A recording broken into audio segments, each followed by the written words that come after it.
The Cold Omaha Podcast Network.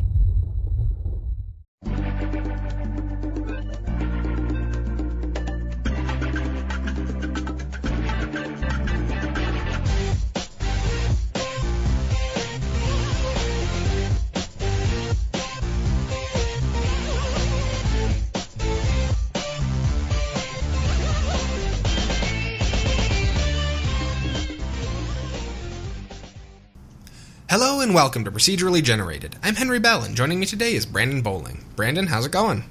I'm doing pretty okay. I'm having trouble, setting my mouse up to what I wanted to do in a specific shooter I'm just started playing, and it's really bothering me. I think I finally got it, though. Oh, well, that's good. Well, I can't wait to hear more about it here, but before we get to that, let's do a quick rundown of what we're going to be covering in today's episode. This week, we're going to be discussing the updates to Call of Duty World War II's multiplayer modes, Twitch securing exclusive streaming rights to Blizzard tournaments, game updates galore, and a whole lot more. But first, we're going to get things started with what we've been playing this week. So, Brandon, tell us about this mouse misery you've been going through. Well, so last night I was kind of bored, and I was like, you know what? I haven't played this yet, at least the single-player portion of it. So I decided to install and play Battlefield 1. And aside from the mouse problems... talk about late to the game. Yeah. Aside from that, it's great. For a gun guy, it's freaking hilarious, because all the guns actually work. It's just... hilarious. It's just fun to watch. The beginning, like everybody said, I watched tons of video on it when everybody was talking about it. The beginning sequence is, can be very emotional and get you into it. The only problem is that, as I was playing, I couldn't get my melee button to work straight. I really prefer to have that as one of my G4 or 5 buttons on my mouse pad, or the forward and back buttons on your standard mouse. Sure. And I just could not get it to work. That is really frustrating. I actually just ran into that with F.E.A.R 2, but that game is a decade old, so I kind of would expect it from F.E.A.R 2. Battlefield 1, that's a bit of an oversight, isn't it?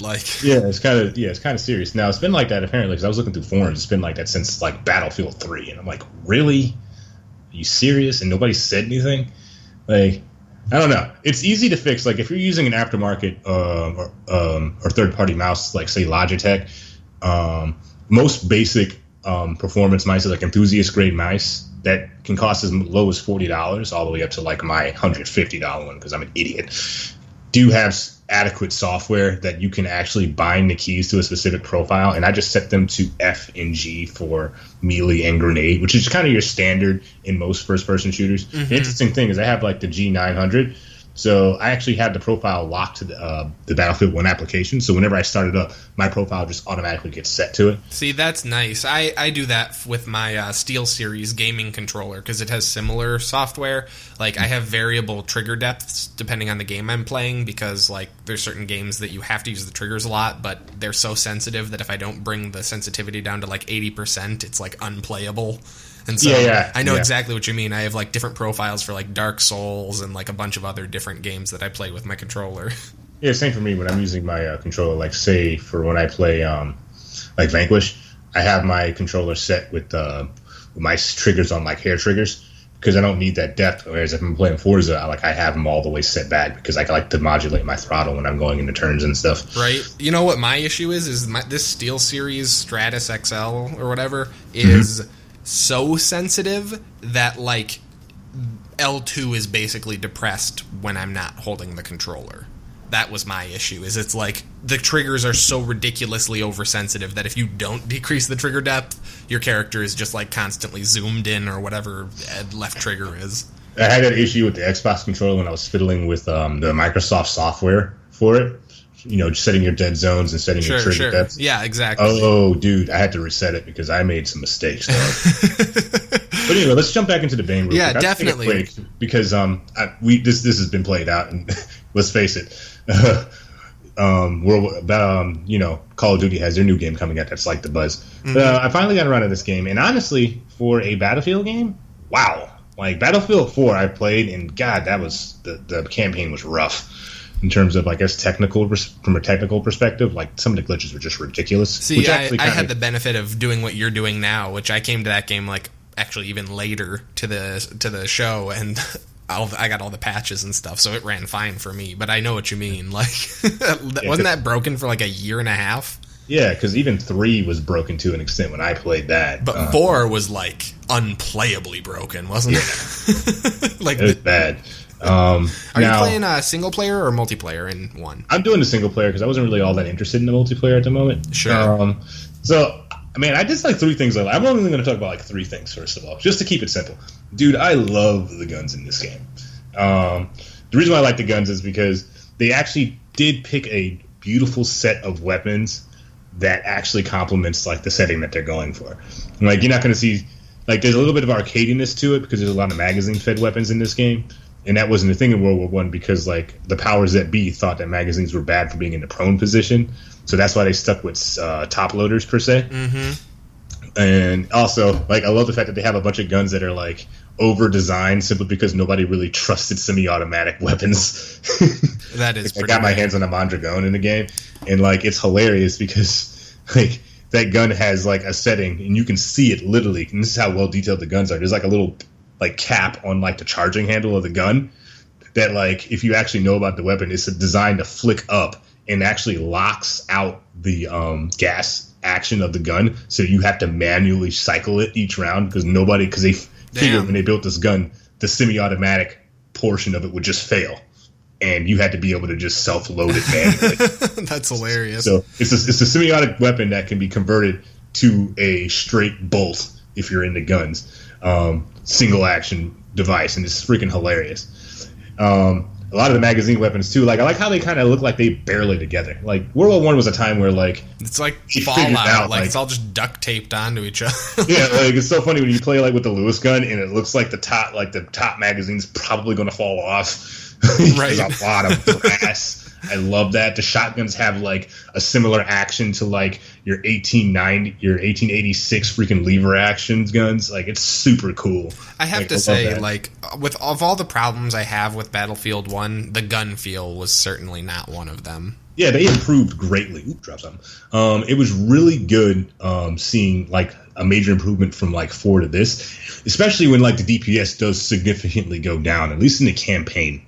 You know, even the single shot rifles feel punchy. Like they feel more punchy. They feel like they have more range than when you're playing with like your initial submachine guns and your sure. Yeah, there's definitely really good variety in the feel of the different guns. Yeah, and also the setting. As the second thing I wanted to talk about too, the setting is freaking awesome. Like, because every kind of game like this, which I define as the popcorn shooter, like Infinite Warfare, it's like, oh yeah, this is cool. I'm like got big guns and I'm gonna go blow stuff up, space. I think of them as like summer movies, basically. Exactly, yeah, the popcorn. It's like Die Hard without his good story, which is fine. I can take that. I like explosions. And I play this game, and I'm like, man, I don't want to be here.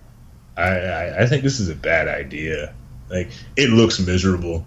I mean, I guess I don't think you're far enough into the campaign because, like, even the start is like that's my point. Is that I don't think you're far enough into the campaign because it doesn't really feel that way, except in the intro mission. Like, a lot of the stuff in there is like kind of ridiculous, over the top. Like, I'm talking about just like in the setting itself. Like, the skies look dark.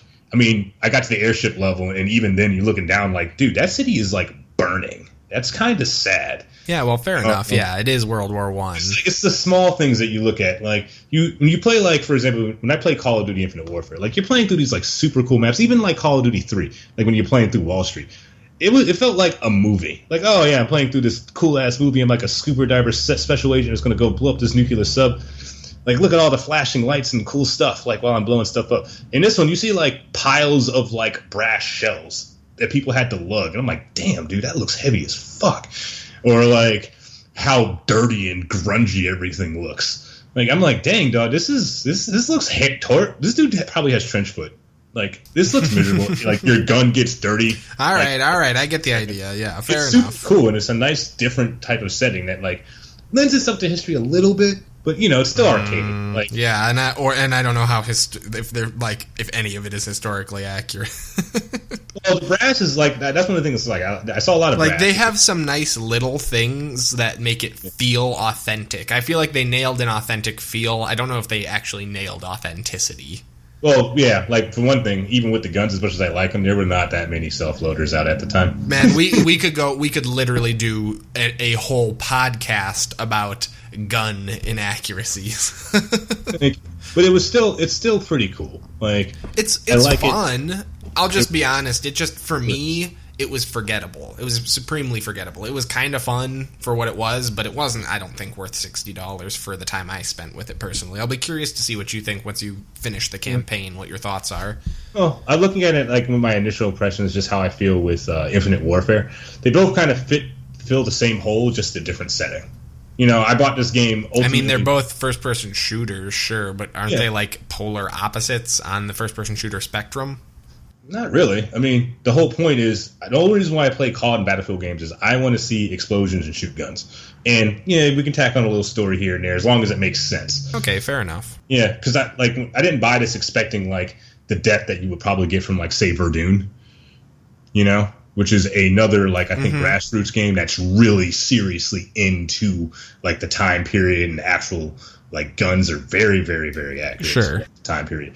This is a game where I'm like, okay, I want to see some cool explosions. I want to play with some guns from World War II. They look good. They sound good. I want to see the explosions. Yeah, I'm down for it. It's the only game that really failed me in that aspect from this, like, palette of games, honestly, is Ghost. Ghost was just, ugh.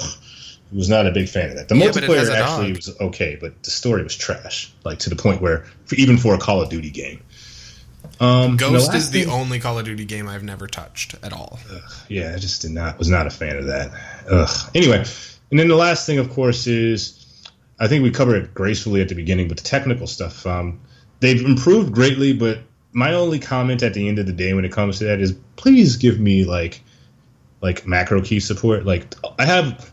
like 6G. Let's be clear. This is not even like fuck macro key support. How did you I can't believe that they omitted your forward and back buttons like mouse 4 and 5. Like, to me, those are like, not everyone's got macros. Everybody's got fucking mouse 4 and 5. Yeah, it's weird. It's kind of like it's exactly like the Xbox One controller that I bought. You can't map.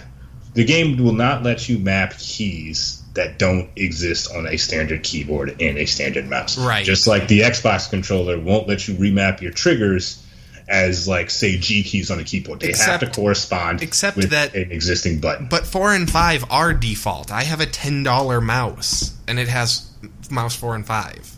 Yeah, I know. Like, I kind of expected it from the Xbox controller, and I can manage it. Because all games that have any, like, level of console base to it will follow that, and I can, like, work around it. I actually found some pretty interesting ways too, like particularly in Forza. But I was not expecting that from Battlefield 1, especially when, like, Homefront lets you do it in game. Like, I changed my keys for grenade and melee on the fly, and on top of that, it let me use the keys to cycle grenades, so I can cycle my grenades and choose and throw them with one button. Like, it's super efficient. That is nice. Now, and to be fair, at the end of the day, like, keyboard, like, controller and keyboard have two distinctly different styles of play. Like, you have to relearn how to play a keyboard and mouse for shooters as per playing with a controller. Definitely. I mean, they even have different, like, inventory systems, like the radial wheel versus number keys. Exactly. Like, there's a lot of things you got to change up. Typically, like, what I like to do is I like to at least keep I like customizing my mouse buttons and my keyboard mouse to, like, as closely fit what I had on a controller in the first place. So, for example, I like being able to aim and shoot with my right hand. I've gotten used to that, but I also like being able to, like, access grenades with my right hand, and then the reload and stuff I can deal with my left hand. So, in movement in the left hand, because that does coincide with how a controller generally works with shooters. So I try to, like, push things toward each hand that were originally for a controller. I mean, fuck a controller. That's how things generally work in first-person shooters. Like, that's stupid that they split. The only exception to that is maybe Melee is bound to F. Yeah, because I can't stand that. But even then, like, to be fair, there are plenty of people who use non-traditional, Halo controls and stuff too. Like, that's why like Southpaw and Paw, and, like, I play Boxer. Yeah. At the end of the day, it's just like, I have a damn keyboard and mouse. I want to customize that thing so it best fits my needs. Right. When it comes to any game I play. Because it's not going to give me what I would define as, like, a ahead of the game purpose. Because people who play with traditional key sets can do really good and rip me just based off of skill. It's more about what you're comfortable with, especially in single player. Yeah. So it's already hard enough to, like, transition off of the damn controller after spending, like, 15 years using it. like exclusively. So I just hate having to relearn. I hear you. Look on the bright side. It could be worse. You could be learning to use a controller after 15 years of using a mouse. Yeah, that's true. But ultimately, it's good. The Steam sale's up. If I haven't checked the cost of this game on Steam, if they even sell it, it might just be on Origin. But it's honestly, only on Origin. Yeah, honestly, it's not bad. Maybe. If you're going to pick up a Battlefield game, at least based off of technical, this game definitely fits the suit. I don't know so much about the multiplayer. I was lukewarm too when I played the beta. There's been a lot of changes, of course. But if you're into that and you have a team that you have a couple of players that are like serious and want to get in with you, it can be an enjoyable experience. But I would not suggest jumping into it solo. For sure. Well, thanks for the thoughts on it, and I'll be curious to hear if your opinions change or evolve at all as you continue through the game. Next up, let's talk about some similar stuff. So I've been playing through the F.E.A.R series, one of my all-time favorite series in all of video games. They're my favorite survival horror games. I think that they are one of the few horror games in video games that is both scary and also give you a feeling of control, which is really important to me. It's like that moment where you're like in every horror game that you can't use weapons or anything in, where you're like, there is an axe, like a fire axe, in a case on the wall right next to me, and I'm not going to use it on the murderer chasing me. Like, why? And this game puts that, control into your hands. I love it. You guys know F.E.A.R, I'm sure it's like from 06 or something. It's like ancient game. But you can also bicycle kick people in that game. Like, your melee options are pretty substantial. Well, I'm going to get into it, trust me. There's all kinds of dope stuff. They have awesome guns. The weapon selection is fantastic. So just to start out, I want to talk about the first F.E.A.R. I just finished playing through it and all of the DLC for like the 100th time. It's one of the few first-person shooters that I repeatedly play the campaign, because the big awesome thing about F.E.A.R is the AI. Holy shit, the AI is so good in F.E.A.R. Like, even nowadays, it holds up fantastically. Like, depending on your approach, enemies respond dynamically. They pull down cover to use. They, they'll radio for reinforcements when they get low on guys. They'll, bait you and stuff. Like, it's really cool. So I really enjoy that. But... and I really enjoy the weapon selection. But one thing I don't enjoy is the key bindings. Holy shit. I know it was 06, but some of these key bindings that I have to change every time I try and play it are kind of ridiculous. Because here's the thing.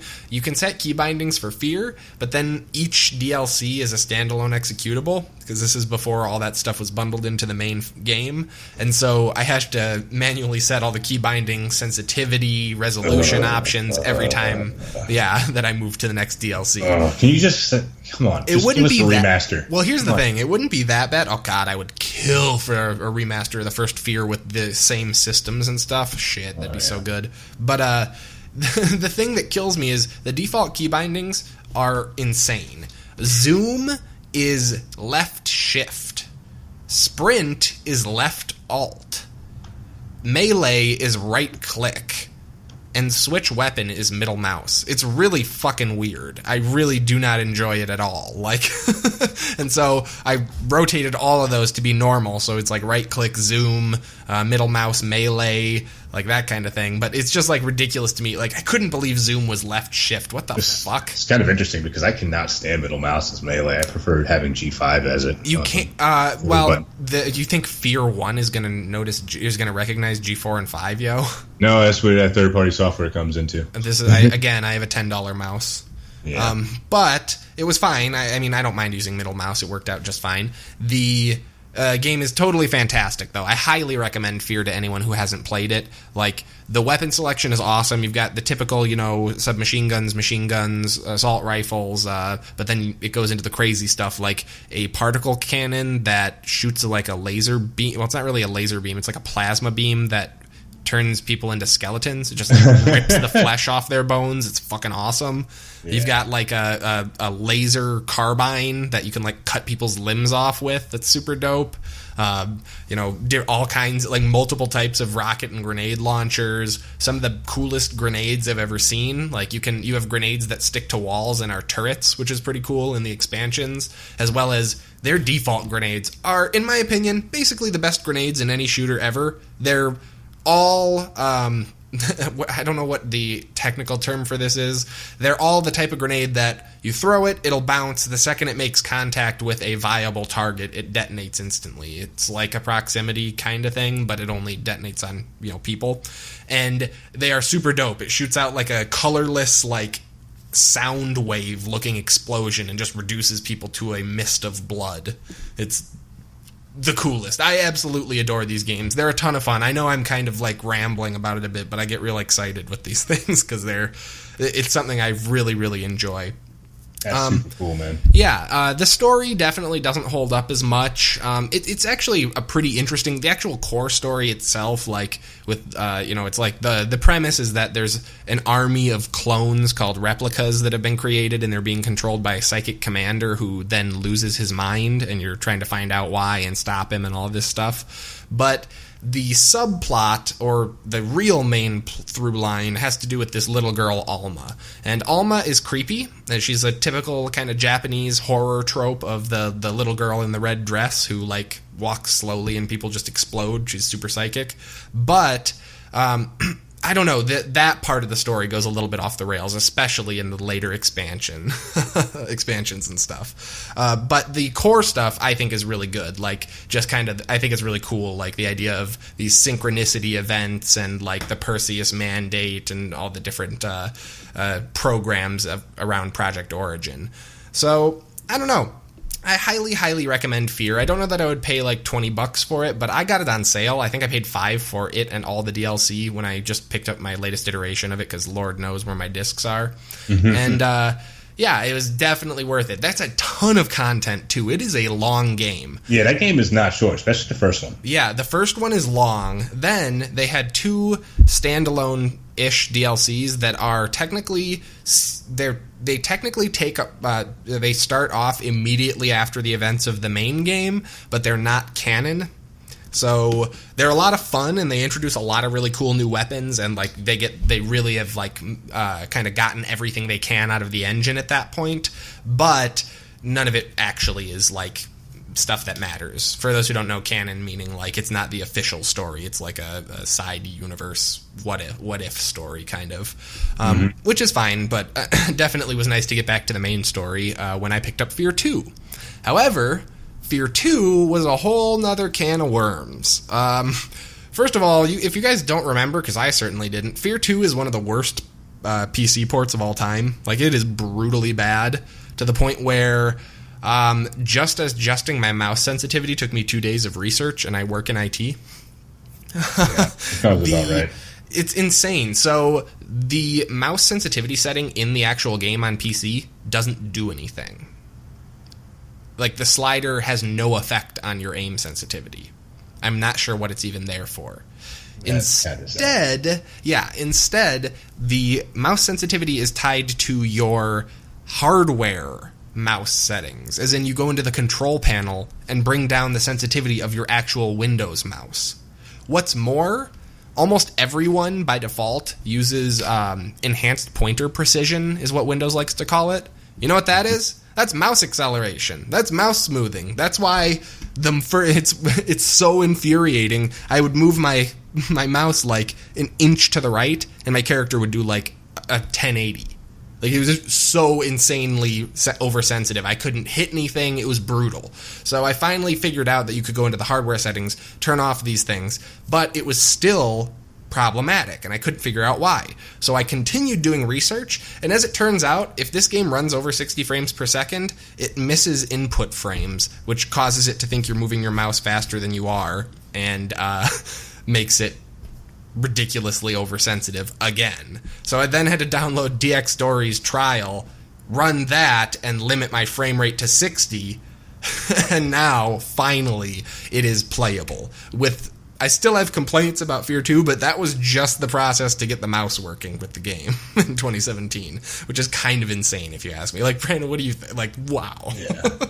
It's like the hallmarks of a game that was designed specifically for consoles. No kidding. And also, F.E.A.R. 2 doesn't support mouse 4 or 5 either, as I mentioned, which is pretty annoying. But yeah, also they made a bunch of console-centric moves that really bother me. Like they took out quick saving, which is a massive sin in my opinion, in addition to the fact that they replaced your 1, 2, 3, 4 weapon assignments that made a ton of sense and were logical, or 1, 2, 3 rather, from the first one, with a radial menu, which I hate. That's clearly based on a D-pad. So there's that. But F.E.A.R 2 does have one thing I think going for it, and that is, holy shit, that aesthetic. F.E.A.R 2 looks great, even in 2017. Running it at 1080p, at 60 frames, it looks fantastic. There's some really cool, trippy hallucination effects in the game. Even just the combat and, like, the, gun, what do you call it? The flash from the guns and everything. It just creates some really cool lighting environments and stuff, which is nice because somehow F.E.A.R 2 runs way better on my system than the first F.E.A.R. The first F.E.A.R was so poorly optimized, in fact, I'm pretty sure that there's a memory leak that was never patched, because in both F.E.A.R and Extraction Point, if I ran the game for too long, I would, be playing through, everything be fine, I might die because I play on the hardest difficulty, and when I reload, everything is 5 frames a second. 5 in 2017 on a 980 or on a 980. That's insane. The fix is to either exit out, or if you keep playing through the lag, it'll eventually error out and you get an out-of-memory error. And I have 32 gigabytes of DDR3 RAM. Pretty sure I did not run out of memory on a 15-year-old game. Yeah, that's just a damn shame. Doesn't surprise me, though. It's fine, I guess, especially because I'm running it at resolutions that are higher than what it was originally intended to support. But it's certainly annoying. If it wasn't such a good game in every other way, I'd make a bigger deal out of it. But I maybe had 2 crashes in a 40-hour playthrough. So, whatever. So even though, still a well-made game, it's just not well optimized. Exactly. F.E.A.R 2, I recommend a lot less than F.E.A.R 1. It's certainly decent, but I don't think it's nearly as good as the original. Yeah, I had the exact opposite. I actually preferred F.E.A.R 2 over F.E.A.R 1. Yeah, but you're a filthy console peasant back then. No, I played both. Yeah, I don't want to hear it. There's no way. F.E.A.R 2 is trash compared to F.E.A.R 1, and there's no other way around it. Try it, then. I like the aesthetic way more, and I thought it was more scary than F.E.A.R 1. Wrong. It is not even scary. And also, the aesthetic... what aesthetic? It's literally the aesthetic of F.E.A.R 1. All I know is that it took me 25 minutes. I burned through the first one as long as that game was. I burned through the first F.E.A.R. The second F.E.A.R, it had to take me, when I first played it, it was 2 parts of the level. When you first go up, there was a schoolhouse level, the school basement, and the steam room. Both of those places I had to literally coax myself into. Nah, dude, the first one, when you're going into the waste management plant, level 1, and you go down that fucking ladder and Alma appears in front of you and laughs and then just fades away into mist. Then at the bottom of the ladder you go into a hallway that halfway through the hallway the door slams shut, and when you turn around it fills with blood and skeletons start coming out of the ceiling. Don't even give me that. Oh, please get out of here, dude. The freaking weird guys in F.E.A.R 2 who disappear and reappear. You mean the guys that are from? You mean the guys who are literally from F.E.A.R 1? Yeah, those dudes scared the shit out of me. The ones who do crazy acrobatics and flip over banisters in the first one, but in the second one only can those are the walls. Special operatives. This is after the explosion. Oh, you're talking about the failed. Nah, dude, those guys aren't scary at all, and they're easy as fuck. Get out of here. Those dudes are terrifying. The invisible guys are way scarier. And the freaking ghosts. Invisible guys are way scarier. Room were enough to make me not. And then on top of that, nah. You just the school where everything is blinking, and you just have to piece together the fact that something real bad happened. That's not scary. That's just dark. I found that shit way more scary than F.E.A.R. Sorry. Strongly disagree. I respect your opinion. It may help too that I was obviously several years younger when I played the first F.E.A.R, because I played it when it was new, and I played F.E.A.R 2 when it was new as well, meaning I was, a little more mature and maybe didn't scare as easy. Yeah, 'cause I played those about a year after they came out, respectively. Sure. That said, this is back when I was in military academy, so I had to wait till those summers. That said, all this debating aside, if you have a choice between F.E.A.R 2, F.E.A.R 1, or Battlefield 1, get F.E.A.R 1 or 2. F.E.A.R 1. I mean, F.E.A.R 1, I would stick to the first game. Yeah. Even though I like the second one better, Look, Like, I don't understand how you like the second one better, but that's fine. But I think, I think overall, there's no way you can make the argument that the second one is better. But you can like the second one more, but it's not better. It's like a shitty console port. No, I think it's way better than the first one. But that's my It's opinion. Objectively a shitty console port. Well, it depends. Like, I kind of got burnt out toward the end of the first F.E.A.R, but the second F.E.A.R kept me going, and I actually replayed the second one twice. That's fair, but the second one's also shorter than the first one, so... Yeah, but you're still getting the exact same content. Also, did you play... I'm going to play through that twice. It's not the exact same content. It's shorter, literally. Yeah, but through both, playing it twice means I'm playing the same thing twice. But that's not... Okay, but that's not more... That's not more content. More content would be DLC. And there was more DLC for F.E.A.R 1, too.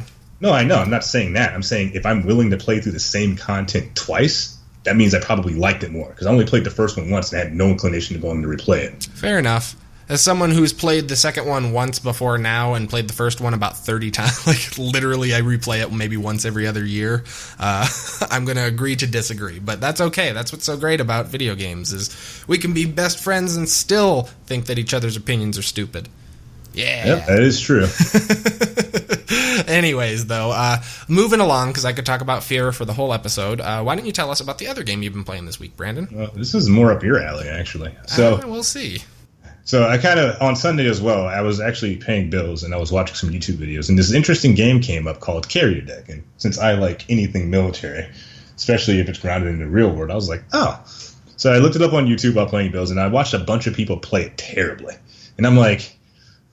I was initially not going to buy this because it's actually an organization game, and I'm about as interested in that as I am in bricks. Yeah, it's some management, right? Yeah, it's a management game, and I'm like not that interested in those at all. And after seeing people play it so badly, and I'm like, dude, it's not that hard. Come on, guys. I'm like, all right, it's $10. I got to see if this game's really as difficult as these people are saying. And I picked it up, and not only did I prove myself completely wrong, it's actually really fun to play. Dude, management games are the best. They're the kind of thing where you start playing it and you're like, this isn't even all that fun. It's super repetitive. And then, like, you look out the window and it's like dawn. Yeah, it's really good. The reason why I probably stayed away from it is because none of the management games I've seen so far have really, like, had a setting that really interests me. But since this one is literally a carrier deck, I was like, oh, I love aircraft carriers and I like planes. Let's try this out. So I picked it up and started playing it, and God, it is such a fun little game. It's $10, and it's everything but the gameplay is cheesy as all hell. Like, they have like some old, like, not Ace Combat, but like those '90s like aircraft, like those like Top Gun film movies, like rock music, except it's even more generic. Nice. And like, and each mission is like, ding, ding, ding. It's like some 80s Danger Zone stuff. Yeah, I'm just like, dude, I have to mute the game whenever I like pass a mission because this is so cheesy. It burns my eyes and my ears at the same time. That is awesome. Well, tell us about the actual gameplay. The gameplay is basically you're controlling a carrier deck. So for all people who actually know how to control a carrier deck, so just any military guys listening, like you're basically playing on a live version of a Ouija board. And for everybody who doesn't know what I'm talking about, the Ouija board is basically a scaled rendition of the carrier's deck. And the guy who was running it is basically in charge of following all the planes on the deck and below the deck, telling them to take off, to land, and then making sure that everybody knows where every plane is at all times and what exactly it's doing. This game does the same thing. So let's just give you an example of just to be clear, because I completely misunderstood when you first told me about this, this is an isometric, or not even isometric, it's like a top-down view of a carrier with like animated planes like landing and taking off. Yeah. Like it's not a first-person like job simulator type thing, because that was what I first assumed. So just to clarify. Yeah, you just look down on top of a deck. Basically, it's just basically a board that looks like the deck of an aircraft carrier. In this game, it's animated to look like the real thing. You have like an area view at the top of the deck, and your job is to basically navigate all the planes and do all the things. So let's just give an example. Like, so you have a mission, and you're like, you start the mission, and the first thing you got to do is you have to have reconnaissance planes up so you can see your enemies. So you fuel up planes, kit them out for either land, sea-based, for either aerial threats, sea-based threats, underwater threats, or land-based threats. And you ship all these planes out to do reconnaissance. And then you have like 4 bars that basically represent any enemies that are incoming. You have a box on the front of those 4 bars and a large box at the end of those 4 bars that represent the takeoff or missions and the landings. So let's say like an enemy airplane comes in. What you have to do is you have to click on the airplane, then you have to queue a mission to destroy the airplane, confirm it, then find a plane, then get a plane that can destroy it, fuel it, then arm it for that specific type of threat, take it to the launch pad, and then launch it. God damn. So you have to do all those steps just to kill one plane. And some of these enemies that do come in require 2 or even 3 planes to destroy. And even sometimes they even require you to preemptively send out a reconnaissance plane for secondary information before you send out the other 3. Like, it can get super complicated. While you're doing this, you also have land threats, submarine threats, and other ship threats that are also require the same work. Land threats are a little bit different because instead of sending out like a recon plane, you send out a spec ops team in like a Chinook helicopter, which is super interesting. And then all the while you're doing this, you're also getting you also have to manage your supplies as well. So you'll periodically get supply planes that come in, and then what you have to do is that you have to land a plane, you have to park it in the supply area, and then you have to tell a loader to go pick up the supplies. Then you have to tell it to go to an elevator. Then it has to lower the elevator. Damn, dude, that is a lot of steps between A and B. Yeah. Then it drops it off, and then it has to go back on the elevator, and you have to raise it up. And then while you're doing that, you also have to order the supply plane to get refueled, and then take it to the flight deck to launch it back off. God damn it, this is too much. This is way too much, even for me. Like, I'm just like, even listening to you, I like had to check out because I'm just like, it's too overwhelming. It's super crazy fun, and it's so fun to watch because like every time you tell a plane to load, like in real life, the people who are actually working on real aircraft carrier decks actually are color coded. So they'll wear like red shirts, purple shirts, and yellow shirts and stuff like that. Don't want to end up a red shirt. Yeah, those are I think those are the purple shirts are the fuel guys. Red shirts are the ordnance guys. Everybody knows red shirts always die first. Yeah, that's true. And honestly, I could see that in this. Oh my gosh, I'm just thinking back. So back to it. If you order a plane to get refueled and armed, what you'll notice is that the purple guys will run out, and those are the fuel guys, and those are actually the colors that you'll see on aircraft carriers. And they'll go fuel, and then as soon as they get done fueling, the red guys will show up, and those are the guys that like load the plane with weapons will show up, and then start loading the plane. You have like a little circle that lets you know like the level of completeness, like a little pie graph that shows you the percentage of it completed. Mm-hmm. And once you finish loading it, everything is color coded. The game actually does really good at telling you what planes are ready to do what. They only have one major gripe with the game so far, and it's a small gripe that can easily be fixed. I think that the up and down options for the elevators are way too small because I have to click like 5 times because everything's so fast paced at the higher levels. I have to like spam click once I just get in the general area to get it to go down or up because the arrow up and down arrows for each of the elevators are just so small. Sure. And also transparent. So that's the only gripe I have with the game. Aside from that, you can run this game on a potato. And it's the nerdiest thing ever because I was looking through the graphics options, and usually you had like low, medium, high, and ultra. Yeah. This one's just like fast, faster, fastest, fantastic. I'm just like, why? Wow. Why are your graphics settings so I'm on fantastic because my computer because they didn't want it to be slow. My computer is just fantastic, man. That's pretty great. That's pretty great. Awesome. Would you recommend it at full price? For $10? Yeah, dude, because this game has multiple mission sets. You have about 8 mission sets, and each of those mission sets have 5 missions in them, and there's a survival mode, so the game has legs. That's awesome. That's so important, I think, because there's a lot of great management games that just have a repetitive gameplay loop, but having some variety when you're juggling all that, having new variables thrown in all the time really gives it the longest possible life. Yeah, because you have like boss level enemies that you have to manage to destroy, and I say manage to destroy very explicitly. Yeah, very funny. Yeah, well, I'm being very literal. Like, yeah, I know you are. I get it. I get the joke. Yes. I get it, yeah. All right, goddamn, enough.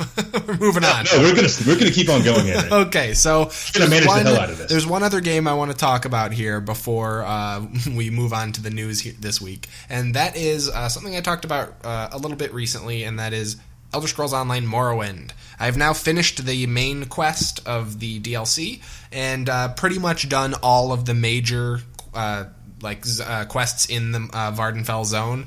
And I've got to say, I'm liking it even more in retrospect.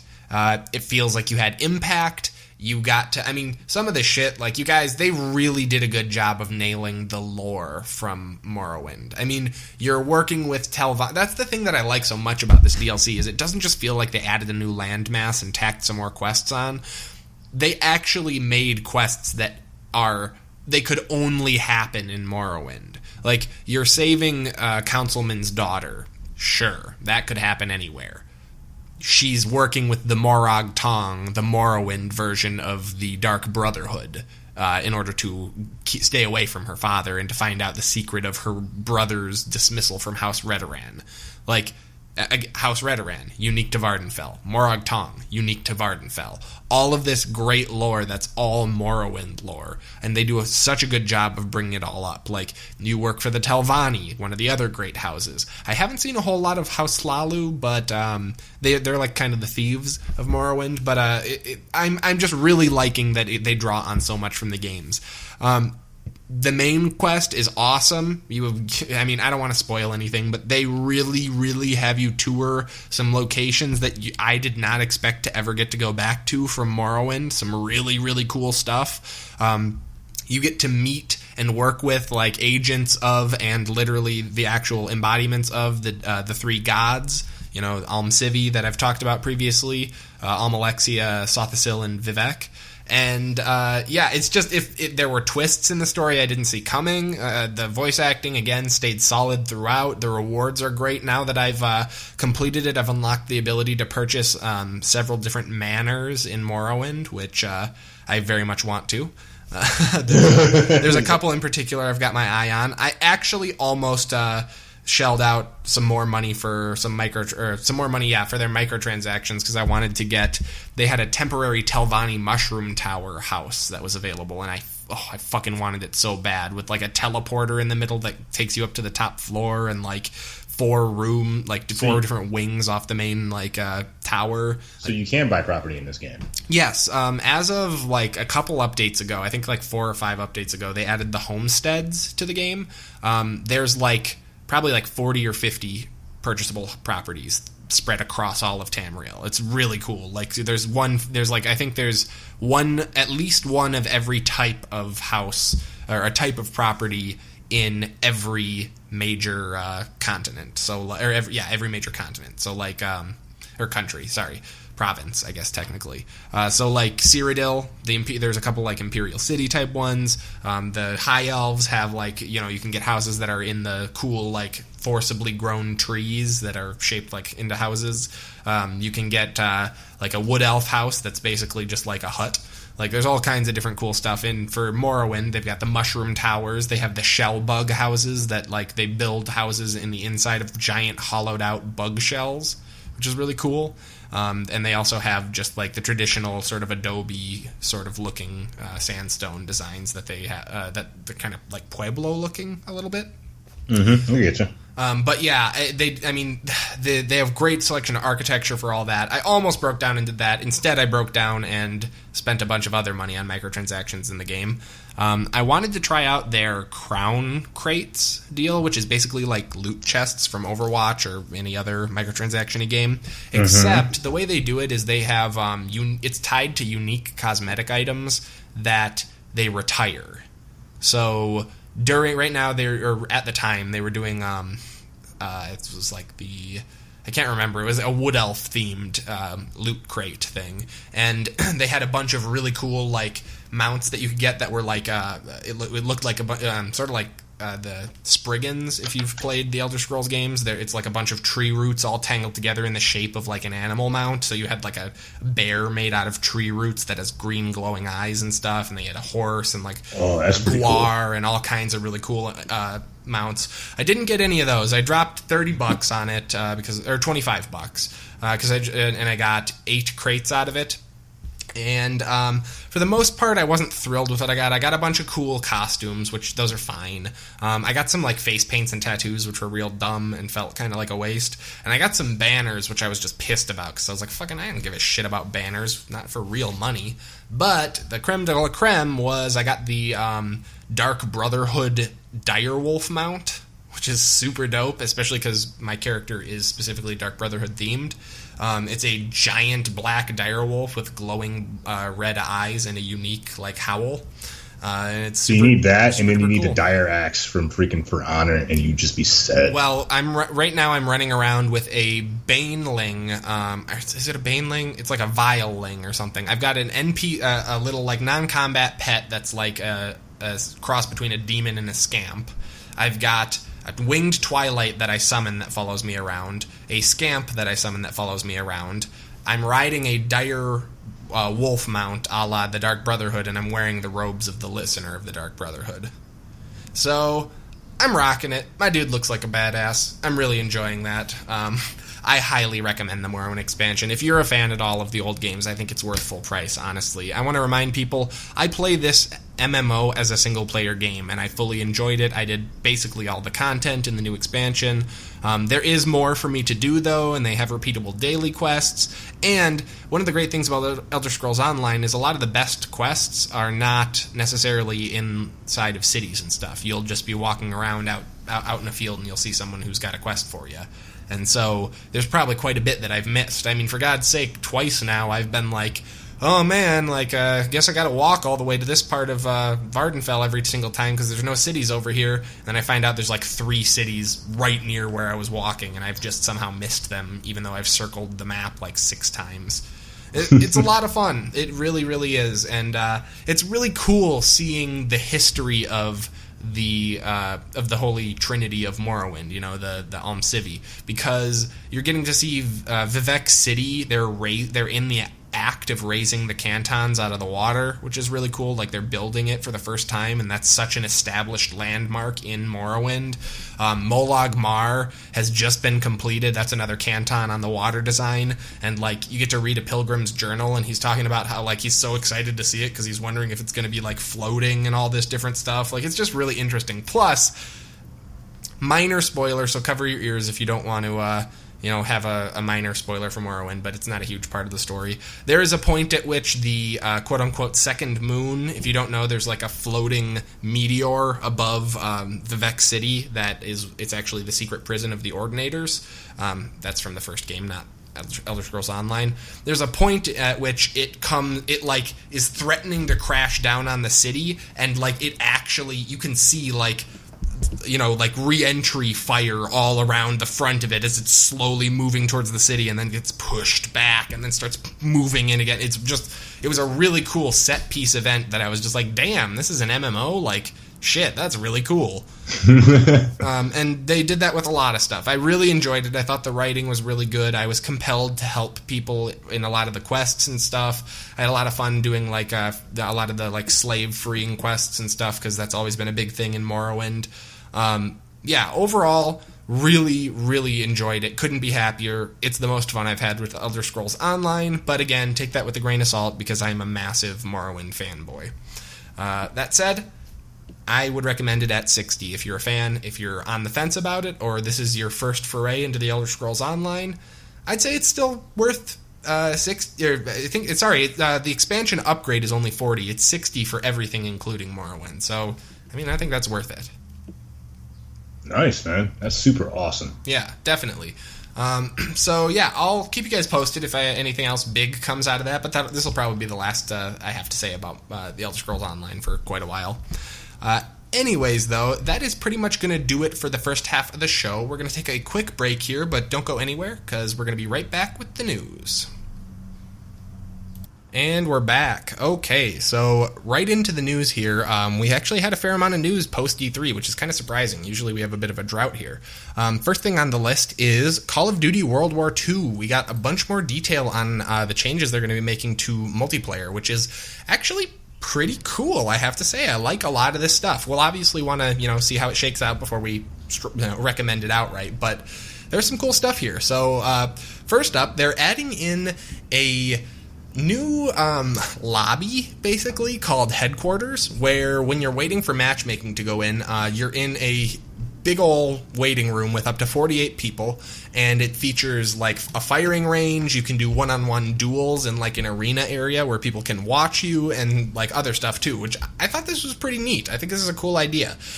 At first, my gut was like, like, isn't this just another load screen you have to go through? Because now you're loading into like this hub before the match. Then I remembered Titanfall 2's queue times, and I was like, no, this is great.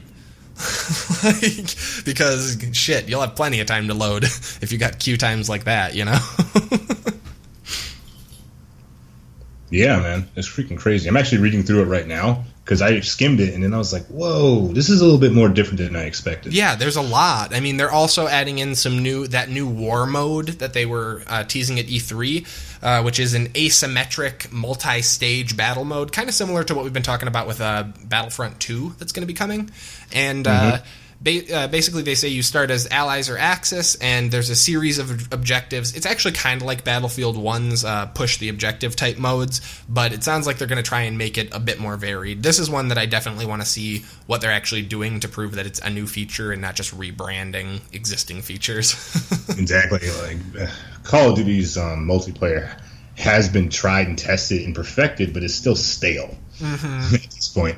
Definitely. So I'm definitely interested to see exactly what they're doing with this. The lobby sounds like a really good start because I tell you right now, like Infinite Warfare would have like definitely taken to that a lot better. Given how long you have to wait for a match on PC. It's shocking how bad wait time. You'd think wait times would decrease like with these new games, but anyways, they added in some other new stuff too. Actually, I was surprised. They're doing a massive overhaul to loadouts. There is no longer create a class now. Instead, there are divisions. So you go to the hub, the headquarters, and choose your multiplayer mode, and then you pick a division when you queue up. And that is like your class, basically. So there's like infantry, airborne, armored, mountain, and expeditionary, each with a, basically an archetype of weapon that they use. And while you are able to customize like individual weapon classes, you're still going to be fitting within one of these divisions at all times, which is, I think, kind of cool. I like having more defined roles. That way, maybe you can mix up what people's loadouts are, so there aren't just like best loadouts all the time. Yeah. So that's going to look pretty cool. Yeah. And it looks like, because it's like you enlist in the basic training and then you can choose a division. So it actually sounds like more immersive a little bit. It makes you feel like you're part of something aside from the match. Definitely. That one match. Definitely. So I'm intrigued to see how they kind of work this out. Honestly, I've never seen anything like it before, except for Battlefield 1, but this seems a bit more refined. Yeah. Battlefield 1 is like generally, like, because it's a Battlefield game, it's very open-ended, and that's cool. But at the same time, I do kind of feel like I'm floundering a lot when I'm playing that game, aside from getting shot in the head constantly. Sure. That's cool. So, yeah, definitely. And then in addition to how the loadouts are going to change how you're going to play, they've also mixed up the perk system too. In fact, they're not perks anymore. They're now basic training. And then, of course, the divisions as well. It's a little muddy trying to figure out exactly how it's going to work, but it seems that you're basically given a set of objectives and you get unique abilities to whichever division you've chosen. So, if you have, I would guess, if you're playing, for example, the armored class with the light machine gun, you can probably, decrease reload times as you level up and stuff like that. Get access to better weapons and things like that through merit. I think that's pretty interesting. Kind of excited about it. Definitely. There's some pretty good breakdowns of this on YouTube, but it's really involved. Well, that's a good thing too. Like, yes. It's just hard to explain without getting your hands on it, Yeah, exactly, man. Because it's a lot to take, especially for somebody. If somebody's been in the series for a long time, like this could be a lot of new stuff, and it can, you can think either way about it, really. But I'm kind of glad because what I'm seeing here, ultimately, the grand scheme I'm seeing is that you're now, rather than just kind of like either doing the microtransactions, buying everything to kind of like equip your class and kind of jumping in between classes as you shoot, you're kind of like investing in a class and then specializing in said class. Exactly. And growing. You know what it reminds me of a lot is Killing Floor. Exactly. So instead of that being that one match where you kind of stick into it, now it's kind of like, okay, we're going to progress this to a longer multiplayer experience. Although I think you might be mistaken there. Killing Floor does have permanent perk progression, and cool. it's outside of just individual matches. But and you get bonuses like 5% additional headshot damage for the sniper class, that kind of thing. Okay, cool. So yeah, I think it's really great. I have to say I'm really glad to see they're mixing up, in particular, the multiplayer game mode, because that's really been their biggest success with Call of Duty always. I feel like a lot more than the campaigns, the focus has always been on the multiplayer, and we've seen them do a lot to mix up the stories and the campaign modes over time to try and keep the series fresh, but I think this is the logical thing to do. I think revamping multiplayer, it's going to affect the most people trying out these new modes and stuff. I think this is a much bigger change than this is a much bigger change than saying we're going to World War II, is we're going to change the multiplayer. Because as Battlefield 1 has demonstrated, it's not enough just to change the settings sometimes to make it feel like a completely different game. While Battlefield 1 definitely does a great job with like setting and stuff like you were talking about, it still feels like Battlefield 4 with old guns, Mm-hmm. I can see where you're coming from there. And I think that this will make it feel less like the newest Call of Duty, just with a World War II skin. Yep, and that's really the goal that they should be going for. And as much as I hate to admit it, they're focusing on the multiplayer is kind of the bread and butter of these styles of games. Because, quite honestly, as you said earlier, nobody really cares about the single-player experience. A lot of people actually don't even play the single player and go straight into the multiplayer. I'm just excited to see like a group of people standing around this dueling pit chanting like, what is it? Die, die, die! Like the live or die or whatever. Like I love that. Like emotes where like you can put your thumb up or down or to or yeah, to the exactly. side. I mean, I love the idea of having people be able to like shout on mic chat at like a 1v1 duel and be, I don't know about gambling on it per se, but I would imagine they'd have some kind of fun system like that with like in-game points or something. It just seems like a blast. Honestly, that is the thing that I'm most excited about, is the idea of like a lobby you can hang out in and like have a social. It's weird because Call of Duty is like it's a big multiplayer game, but it's also a very lonely multiplayer game if you're not playing with friends. You know what I mean? And so I like the idea of it being more social. For so long. Yeah, but I'm saying, that, and I feel like this will drive more of a social aspect. It's kind of hard to make friends, not that I personally necessarily am looking to make friends in first-person shooters, when playing in multiplayer, but it's a lot easier to make friends in a less divisive, combative setting, no pun intended. Well, yeah, because it's nice, because it kind of reminds me of like the tower in the first Destiny. Like you have your little area where you can screw around a little bit. I mean, it sounds like you can actually establish some interesting relationships. You find some guys who are actually worth their salt in playing and aren't complete dicks. Like, hey, I'm into it.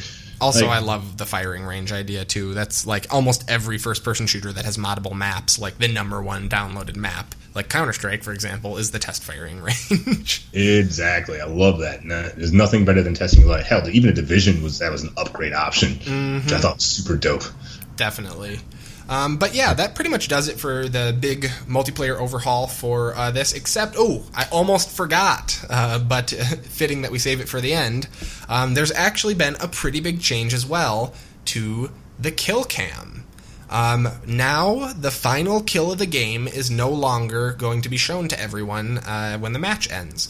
Instead, they are going to be basically doing play of the game, a la Overwatch and a lot of other games nowadays. So instead of it just being like a really, really underwhelming, like some guy is just shooting a submachine gun and someone runs out a door into it, now you might actually get a cool final kill. Because I don't know about you, but I've always thought it was a little underwhelming, the final kill cam, like where it's just like some random dude like runs off a building or something.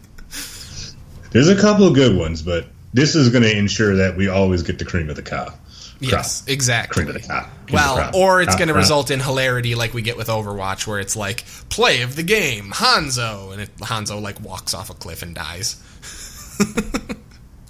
I mean, at that point, it's the algorithm's fault. Yes, well, exactly. So it'll be good to see. It'll be fun to see like how good they do tuning their algorithm.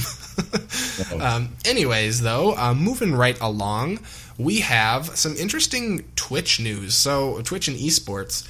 So Twitch has just signed on to a 2-year collaboration with Blizzard, where they are going to have exclusive third-party streaming rights to, it sounds like, all of the official Blizzard esports tournaments. So Heroes of the Storm, the Overwatch Apex League, all that stuff. And I don't know. This is kind of interesting. Basically what this means is that, I mean, I don't know. It's you can still watch games officially on Blizzard's site, and you can watch them on Twitch. But my concern is, does this mean that we can't see, like, re-uploads to YouTube? Like, does that mean if I want to watch, let's say a year from now, if I want to go back and watch it, can I watch it on YouTube, or do I have to watch like this shitty Twitch VOD player? It's kind of interesting because what I got from the article really is, how do I describe it? Effectively, Blizzard made a deal with Twitch that basically allows them to exclusively be the only third party that can actively stream any of these tournaments, and then combine that with Twitch or Amazon Prime, all that kind of stuff. But it's stream is the big thing. Yeah, I see. So maybe after the fact. There's nothing about re-uploads. Okay, you know what? I'm really glad you pointed that out, because I was kind of like freaking out a little bit, because I don't watch a ton of esports, but when I do, it's generally because I get linked to like a YouTube page. I really don't like Twitch's VOD system, and so I don't use it.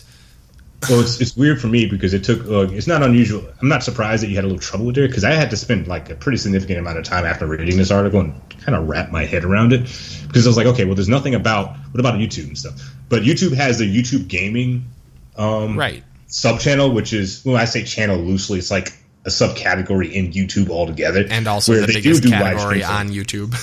Yeah, live streaming on YouTube for gamers. Simple put, I guess. And then there's a lot of live streaming, and there's tournaments in there as well. So what's going to happen is that you can't use like Vivo or YouTube or any of the other like Facebook Live sites. Yeah, Facebook Live, Periscope, to view these live. Sure, for the live streams. But you can use Twitch, and it makes sense because Twitch does have to deal with Blizzard for the Amazon Prime and the Twitch Prime accounts for premium access to games, and you even seem to get some loot out of it as well for at least 2 years. I mean, sort of. If by that you mean if you have an Amazon or Twitch Prime account, you can get one free Overwatch loot box with a guaranteed legendary, then yes. Although, I don't know how I feel about cross-brand promotion to that level, where it's like, sign up for an Amazon Prime account to get a free legendary Overwatch skin. I'm like, I don't know how I feel about that. Like, I don't like that kind of... I'd rather just... I don't know. I'd rather sign up for a Blizzard service if I'm going to get a reward in a Blizzard game. It just feels like it's kind of just feels dirty, just like Doritos and Mountain Dew points. Like, it's just I don't know. I prefer to keep I'd rather just buy it outright almost. Well, yeah, I get where you're coming from there, but it's not unusual. Titanfall did it with Dew as well. Sure. For the RP yeah, points. Well, but I mean, everyone thinks it's really fucked up when they do that. Like, Dew and Doritos is like, poison in gaming marketing. Like, there's been multiple instances of massive fallout in gaming journalism and stuff because of forced brand deals like that. So I don't know. It's fine, I guess. It just rubs me the wrong way. Yeah, we'll see what happens. As long as the loot boxes don't give you an extra edge in these games, they don't. They definitely don't. It's not that at all. It's just I don't know. It's whatever. Maybe you're right, but it bugs me. That said, I'm very comforted to hear or to have it clarified that it's streaming specifically, because again, I think that'd be kind of crazy if it was all VODs. Yeah. Well, yeah, we don't have any confirmation or denials of it, so that's a good thing. But it just wasn't brought up in some of the information that I got a chance to read. People are pretty careful about their wording with that kind of thing, I feel like. Yeah, so I'm being optimistic in saying that, like, if you want to catch it live, hit up Blizzard or Twitch. If you have a Prime account, congratulations, you're going to get some awesome exactly. stuff. That's the main way I would look at it, is a lot of people already have Prime accounts, and if you do, free loot box. Yeah, so it's kind of like a nice little thing you get out of it. But, I'm not seeing any adverse effect to like being re-uploaded to other sites, or other third-party websites for viewing after the fact. For sure. So cool. Yeah, it's pretty cool. It's just kind of another step in the organization of a lot of esports and viewage. So definitely. I guess it's a step in the right direction. For sure. Well, that is awesome. And next up in the news, we have some other pretty awesome news. That is that the newest Darkest Dungeon DLC, The Crimson Court, is now out.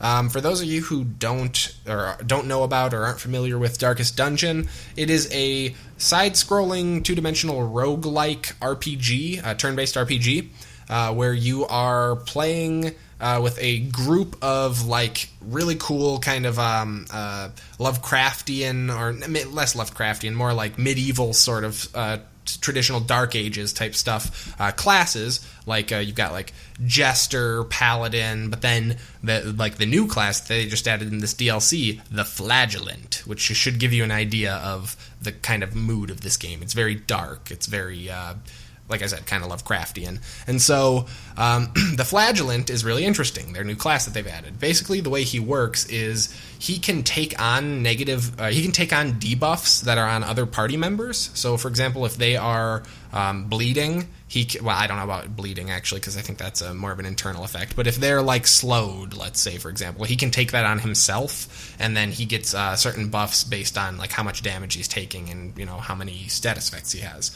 That said, while he's getting that buff, everyone else in your party slowly goes crazy, which is a key mechanic of these games, is that you are managing the sanity of your party at the same time as you're doing these roguelike dungeons. And things like losing party members, having scary enemies appear, opening trapped chests, all of these things will decrease your party's sanity, which is interesting.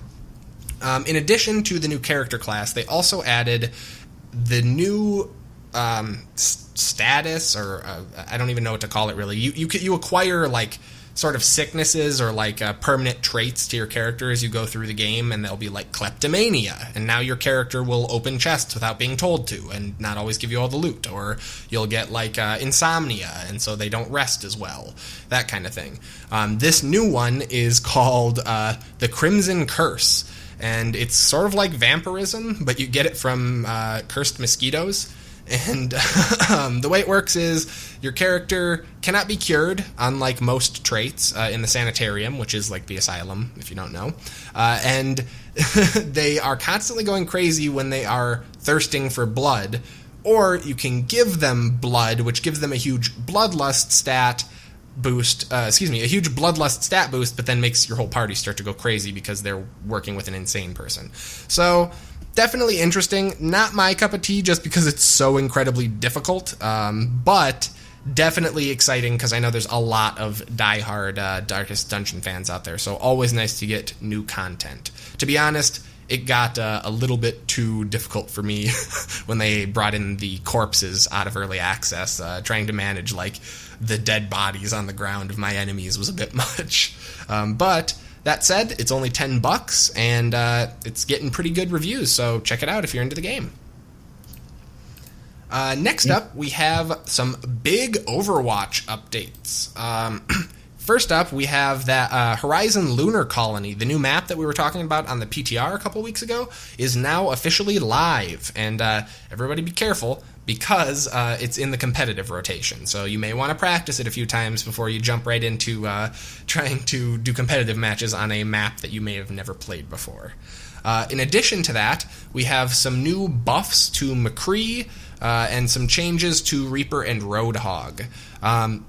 Pretty exciting. It's basically just a whole ton of balance changes to, tweak individual character stuff, except McCree is a little bit more than that. So they changed his Deadeye ability so that targets now begin locking on after only 0.2 seconds instead of 0.8, which is a really big deal. Brandon, I know you know McCree, right? You've played a fair amount of Overwatch. Oh, yeah. Yeah, so for those there's been who so many know, times where, like, I've popped my super. Aside from you announcing it and the time it takes for you to lock on to targets, like, you get killed. Yeah. You're like, it's high, dead. Like, there's YouTube montages of it, dude. It's great. They've also changed it, so the way that it works is you move your cursor over targets in front of you, and it slowly, like, highlights them, a la Red Dead Revolver kind of thing. And then the longer that you go before pulling the trigger within, like, the time frame that your ultimate's activated, the more damage it does. So they've also changed damage accumulated over the first 1 second. They increased it from 20 damage to 80 damage.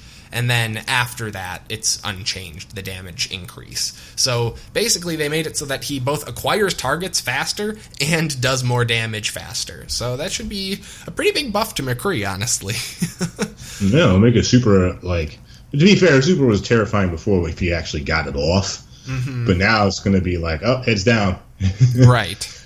Because like before it was like literally like you had about that 1 second. If you knew where he was, you could knock him out before he popped it off. Now it's like, oh god, cover. Exactly. I'd anticipate a bunch of complaints from low-level players and a bunch of applause from high-level ones. Yeah, it should be interesting. I can't wait to try it out. Yeah. Agreed, definitely. Also, we have some changes to Reaper, pretty big buffs as well.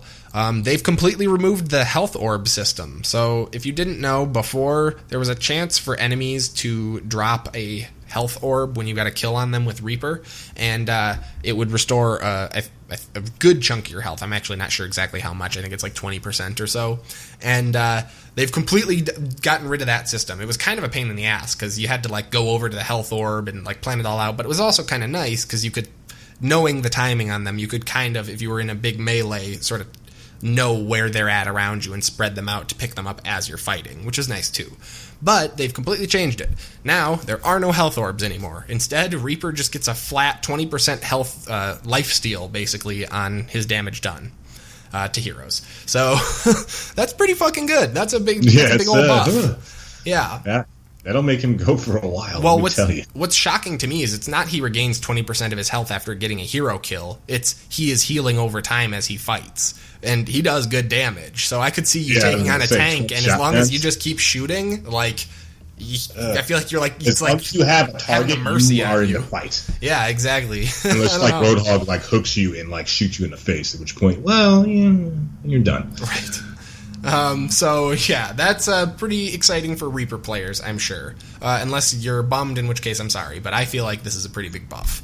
That's pretty cool, man. Then last, and apparently least, because these are the least buffy of the changes, Roadhog has some new...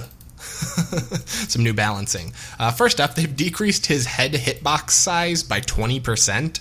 Because apparently Roadhog had a ridiculously large head hitbox, even compared to other like big tank characters, and so they're trying to increase his survivability by reducing that size.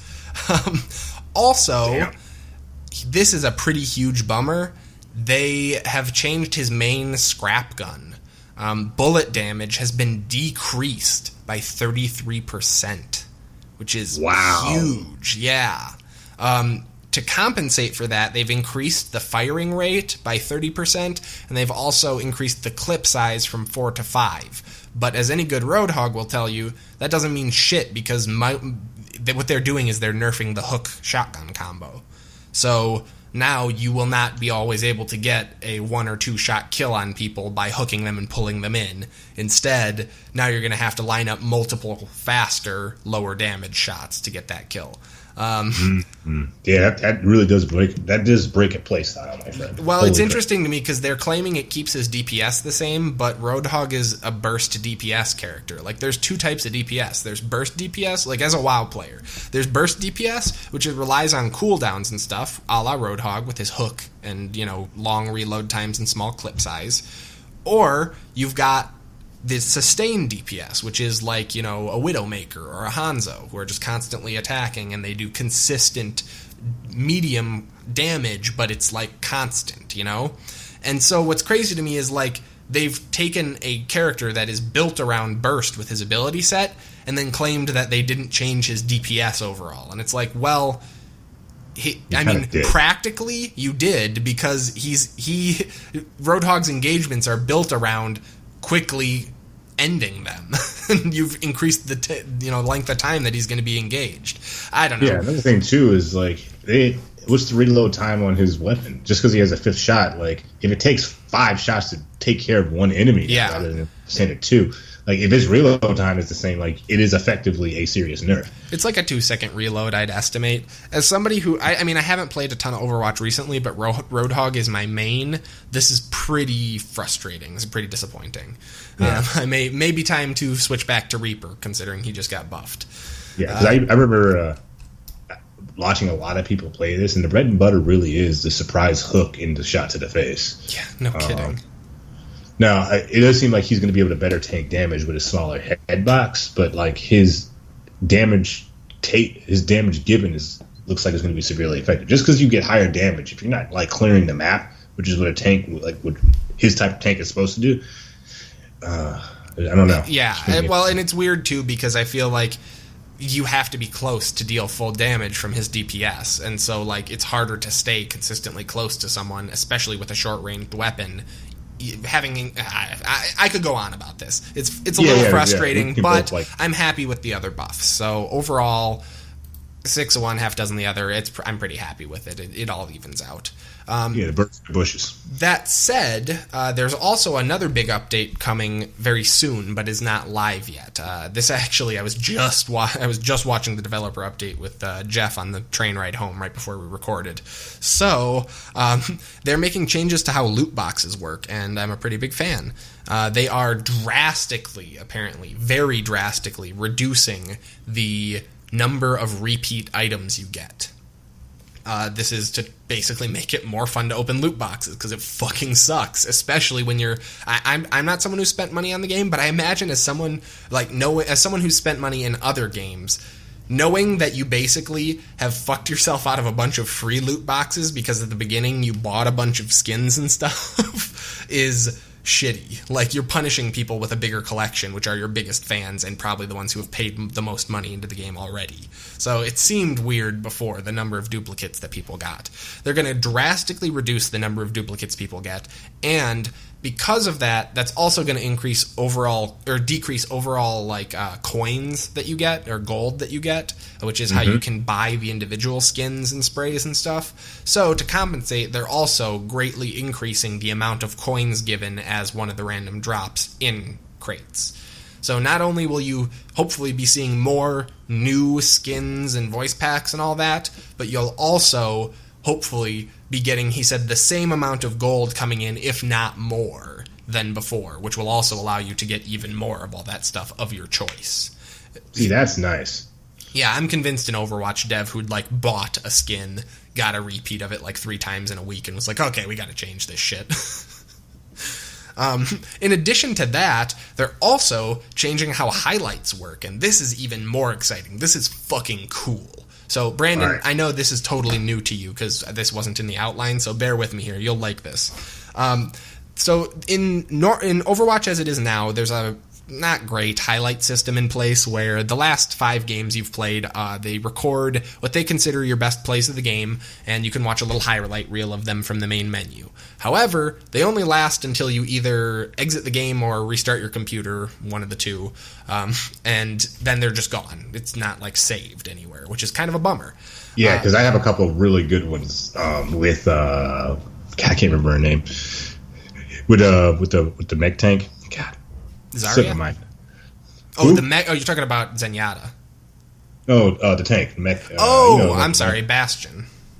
No, the mech. The female character, Korean girl. Can't remember her name. The mech tank. How is that not? How are you not referring to Bastion? You're talking about Diva. Holy shit, that is like the worst description. Well, she is in a mech. She's in a mecha. Yeah. Okay. Fine. Like it's confusing as hell. All right. So, anyways, yes. Yeah. Definitely. Way too many good play the games with her. Yeah, and so the way the new system's going to work, which is pretty cool, is not only will you be able to bind a highlight key, where you'll be able to save up to 32 highlighted games of your choice separately from the last 5 games highlight, but also they're going to persist more, which is cool. I really like that as well. Now, that's not all. They are also integrating into Overwatch a new feature that will allow you to do what they call highlight recording, I believe. And the way this works is they are going to allow you, even on console, to directly export video with custom settings to a video file that you can then upload or share. And if that's not fucking cool enough, here's how it works. So you're playing a game, and a cool thing happens. So you hit your bound hotkey, which tells Overwatch, when this game is over, you need to have a highlight reel for this match, right? Mm-hmm. Then, after the match, you go to the highlight reel, you select it, You choose your export settings. Guess what is included in the export settings besides just like bitrate, resolution, which goes up to 4K, by the way, and many other things. Fucking game settings. Because since you're downloading the highlights from the server, you could be running the game on a potato and export 4K 60 FPS highlights. That's nice. How fucking cool is that? Your highlight video quality is not based on your graphical settings of the game. That is huge. That is such an awesome innovation, in my opinion. Like, oh my god. That's freaking dope, because all of a sudden everything you do looks great. Yeah. And nobody needs to know that you're running it on a potato. Yeah, exactly. How many helpful or cool videos have you watched where it's like, how does this person even play the game? Where it's like, now you can actually have a high-quality representation of it. Like, I just think that is really, really, really neat. And as someone who does a lot of, editing and stuff, it just is really cool to have those. It sounds really cool to have those kinds of tools in the game. I'll be curious to see what all the settings and everything are, in the end, and how much space it all takes up and all that. But that is really cool to me, especially because then that is a permanent way to save those recordings locally. And if you can do it all on console too, and it will just use the default video settings for your given console and share them to your media library. That's nice. God dang, is that cool? I don't know. I'm super impressed with that. Kudos to the Overwatch Sounds team. like you should probably start streaming some Overwatch stuff. Yeah, no kidding. Well, I'm going to be checking it out anyways because I want to see these balance changes in the new map. So soon. That's going to do it for Overwatch news this week, but we still have quite a bit more to talk about. Next up, we have Hitman, some news from Hitman. And actually, there's two Hitman stories here, and I'm going to kind of blend them together for you guys because they're very interrelated.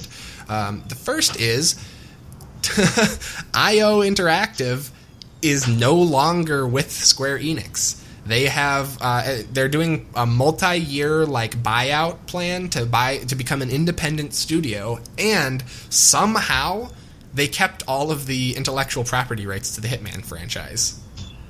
That's awesome. Good for IO. That is awesome because exactly. Because I don't know about you, but I think the only problem with the newest Hitman game was the episodic nature of it, which was 100% a Square Enix decision. It's so sad to me because this is the best Hitman game since Blood Money and is the second best Hitman game, period, in my opinion. And the fact that it got so little attention compared to what I think it deserved is a travesty. I think this is going to be their opportunity to really make good on their idea of a modern Hitman game that's hopefully released in full. Yeah, I cannot wait. That would be so cool. Yeah, exactly. So kudos to IO. In addition to that, we have some other great Hitman news, which is maybe you're someone who's been on the fence about the episodic Hitman series. Well, the whole first season is totally out. It's great. There's a ton of extra bonus content and stuff. And as of today, or a couple days ago, you can now play the prologue level for free. Anybody who has Steam or whatever can just jump on, download the prologue level, and it basically is like a demo. You can play through the whole level as many times as you want, and give you an idea of if you want to buy the rest of the game. And now that all the content parts are out, you can just pay for it all up front, get the whole game, and treat it as a normal, release title experience. So, good for IO, and kudos. I'm very happy to see that we're seeing free demos kind of making a bit of a comeback. I think that's important. So, yeah, I'm kind of excited about that. Nice. Next up, we have the most exciting announcement of the week, in my opinion, which is something I totally forgot about. It's official. June 27th, the Necromancer class is coming to Diablo 3. You guys remember I was freaking the fuck out about how excited I was at BlizzCon during BlizzCon last year, and now that it is less than a month away, it's a week away. It's less than a week away. Oh my god! I am really excited. It's going to be $15, and it's just going to include the character, though it is going to launch side by side with some quality of life free patches, which is pretty great. I will say I'm kind of surprised. I've seen a lot of people complaining about the $15 price tag, which I think is a little bit weird, only because Reaper of Souls was $60 and it didn't add a new class, just a new act. So I don't know, it seems weird to me. Did we? No, you know what? I'm wrong. I'm sorry. Reaper of Souls added the Crusader. I just don't play him much. So they did add a class, and they also added the new act, but it was, I don't know, Reaper of Souls, the big thing that made it worth $60 was the free content update that launched alongside of it. And it sounds like similar things are going on here. That said, I think a quarter of the value of Reaper of Souls would be an entirely new fleshed out character class with fully voiced dialogue, and that's built into the existing story as though he's a character that was there in the beginning. Like, that kind of dedication to me, that's totally worth it. Plus, how many goddamn free updates for Diablo 3 do you need before you can justify throwing them $15? I mean, really, how many times have we talked forever about this new free thing coming to Diablo 3? It just is, I don't know. $15, I'm going to pay it. I'm not going to even bat an eyelash. I can't wait to tell you guys how the class plays. June 27th. Yeah. Look forward to it. I'm probably not going to play this. But to each their own. I'll watch the hell out of it, though. Next up, we have a new system update for the Switch. Update 3.0.0. That's right, it's a big one. This added in a bunch of new features, like the ability to register a news channel specific to games that you're interested in. You can now add friends. This is a big one. Add friends from your Nintendo 3DS and Wii U friends lists, because the Switch has a completely different friend system that was not integrated with the old ones at launch. So great to see that coming. You can toggle notifications telling you when friends go on or offline. And my favorite new feature is you can now find paired controllers wirelessly. You can go into the search feature. Go into the controllers section of the system menu and select find controllers, and it will cause them to vibrate at maximum frequency as long as you're holding the button down. I'm super excited about that. That should be on everything ever. Like anything that comes with a peripheral should have that. That's so good. Dude, like, honestly, I'm so happy about that because, quite frankly, I need, like, one of those buttons that you put around your neck, like, that the old people get, like, oh, I finally can't get it. I need that. I can't find my cell phone, or I can't find my Xbox controller, or I forgot where I put my computer tower. Because, honestly, there's not one week that goes by where I don't lose something and spend probably 4 hours out of my week looking for it. Right, exactly. I mean, for remote controls back when I was a kid, like, goddamn. Dude, honestly, I would pay $1,000 for a pair of glasses. They included vibration sensors in it, so when I put it on the table on top of something that is remotely that color and I'm blind, like, I can just get it to vibrate. For sure. And, I'm super, like, Nintendo nailed that one. I think that's really awesome. I'm curious to see what the range is on it. We'll have to do some testing and talk about it next week. But in addition to that, there's a couple more worth touching on. They've added the system volume to the quick settings menu, which is but here's a big one. The maximum volume has been increased when using headphones or speakers connected directly to the audio jack, and they've also made it so it can be lowered more as well. Nice. So you can lower the max volume, which is like something that you may want to do as like a parental control, for example, because your kid is damaging their hearing every time they use the Switch, let's say. Or if your speakers can't take it. Yes, exactly. So I think this is huge, especially coming from me, where I switch back and forth my computer speakers between like my soundboard and my Switch's quarter-inch jack, and so. 1/8-inch jack, and so it's really nice to be able to have some additional volume controls, because it really was not loud enough, in my opinion, at max previously. The only other really big one that's worth mentioning is that they've added the ability to use the Pro Controller wired. So if you connect its USB charger and plug it into the USB ports on the Switch docking station, you can actually use it as a wired controller with reduced latency, which is pretty darn cool, I think. That's actually pretty nice, man. Hell yeah. So that pretty much does it for Update 3.0.0. Just wanted to touch on it because this has some really cool new features. In particular, can't wait to do some testing with the Find My Controller feature. Oh, this will be so cool. Yeah. We have another update. This time, the upcoming update to Pokemon Go. That's right, this is still a thing, and apparently like 75 million people are still playing it a month, so kudos. I mean, good for Niantic, yeah. Yeah, I mean, it's down from 750 million, but at launch, but yeah. So the new changes are basically that they are revamping gyms, and they're also finally going to be delivering on those raids that they showed in the fucking announce trailer with Mewtwo in Times Square. Although it's not going to be quite like that. First up, they are revamping gyms to try and crack down on the gym camping that goes on right now, where one guy will just like own a gym with a maxed out team for a week. And nobody can knock it down or anything, since gyms are such a key part of the game. Basically, the way it works is, instead of it just being a matter of you have to defeat them one-on-one in combat, now motivation is a thing. Basically, you can... Remember, so if your team controls the gym, you can motivate your gym's the defending Pokemon from your team at the gym by feeding them berries, which is a counterpoint to what the aggressors can do. They can slowly knock down motivation just by defeating Pokemon. Like, even if they can't clear the whole team, beating one Pokemon will make it weaker over time. So this seems like a decent way to try to mitigate the way that gyms have been kind of completely locked down since launch by these hackers and power players. But at the same time, there's a lot of complaints I've seen immediately on announcement of this that say this doesn't fix the real issue, which is that my team owns the gym all the time and I can't do anything to, like, you know, I can't even attack it in that case. I don't know that giving berries is going to be, you know, enough to make those people happy. But it is nice to see that they're at least trying to address that issue. In addition to that, you want to talk about addressing an issue or lack thereof. They're now making all gyms spinnable Pokestops, basically. So you guys know you can spin Pokestops to get the in-game items like Pokeballs and berries and all that. Now you can also do it with gyms, and this is supposed to help alleviate some of the issues that rural players have when playing the game, because there aren't enough Pokestops. As a rural player mentioned, though, they don't have a ton of gyms either, so this is really kind of a half measure, but at least it's something.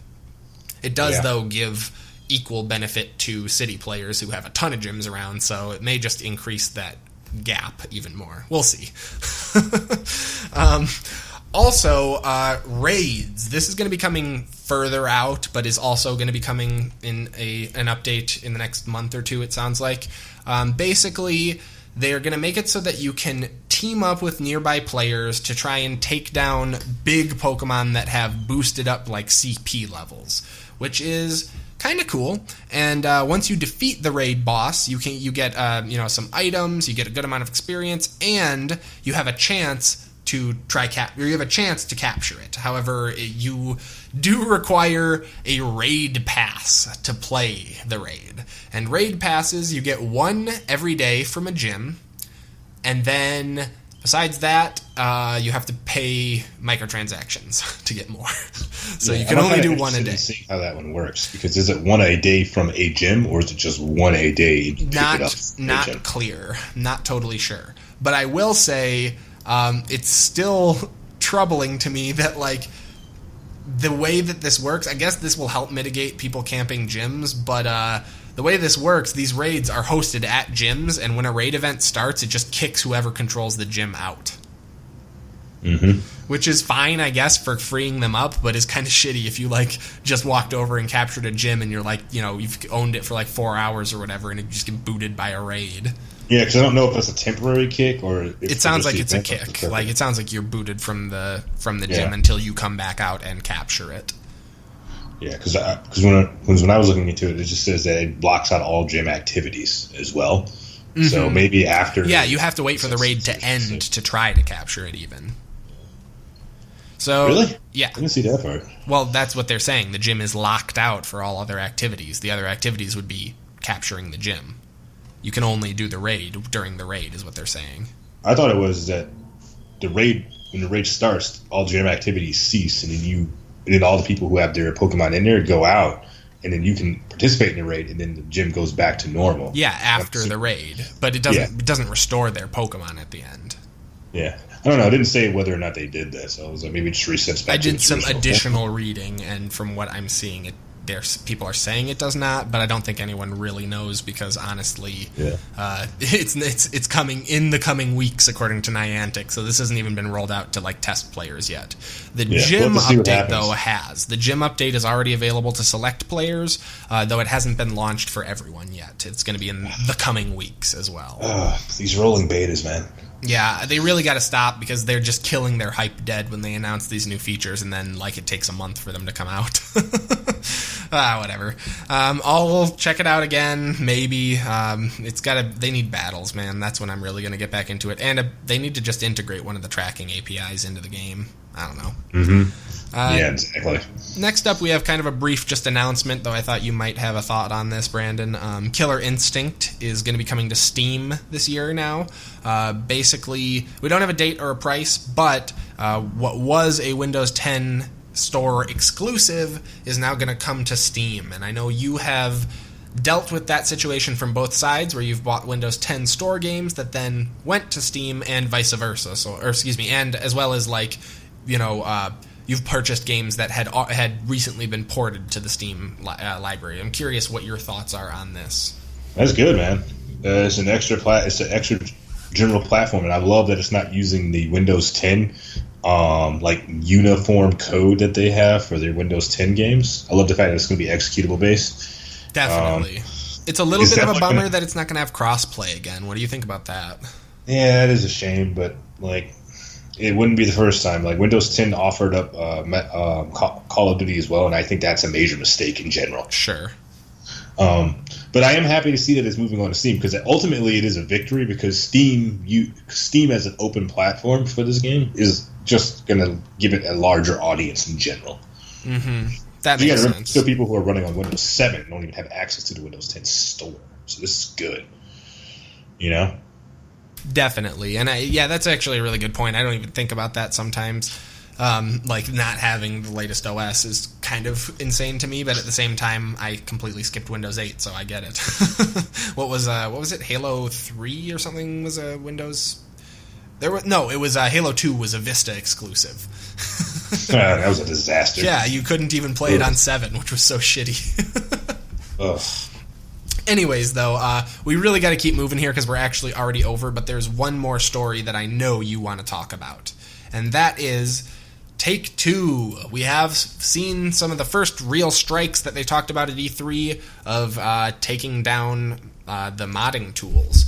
In particular, some major online paid modding tools have been gone after. Force Hacks is kind of the poster boy here. And they were able to do things like give infinite money, you could freeze and kick players out of matches, and weirdly, you could even take other people's money, which is the worst. Fuck you. You have access to infinite money and you're draining people's accounts, you piece of shit. Yeah, you can give yourself trillions of dollars, hand out trillions of dollars, make yourself invincible, apply armor to your already invincible self to raise RP. Yeah, I mean, it's a typical hacking toolkit, and it's probably the most ubiquitous of them. And it came with a $15 a month fee to play with. Mm-hmm. And so Take-Two reached out to them, and the Force Hacks official website, you can see this for yourself, now redirects from GTA5hacks.com. It redirects to a completely white page with just 3 lines of text on it. After discussions with Take-Two Interactive, effective immediately, we are ceasing all maintenance, development, and distribution of the Force Hacks cheat menu services. We will be donating our proceeds to charity, and we apologize for any and all problems Force Hacks services have caused to the Grand Theft Auto online community. Damn, talk about getting fucking slammed with a cease and desist. But it's freaking awesome how they did it. I love that they demanded that proceeds go to charity. I love that. Yeah, I like that. That's the one good thing I've heard about it. But I do have my issues with it.